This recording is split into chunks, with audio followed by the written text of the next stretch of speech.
One of the greatest lies a man could ever take as truth is the feeling of rejection, in the process producing the feeling of worthlessness. Never allow others to look down at you.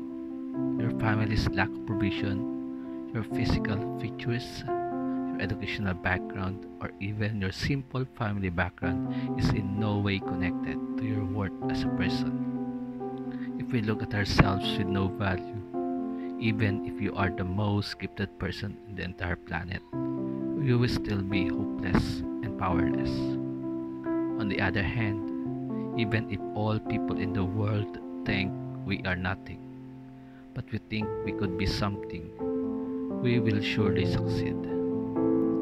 Even if you feel that the world is against you and no one believes it, let me remind you that there is a God who believes and loves you unconditionally. If you believe in God, you just need to be reminded that God does not create a nobody, but He only creates a somebody. We must learn to see ourselves the way God sees us.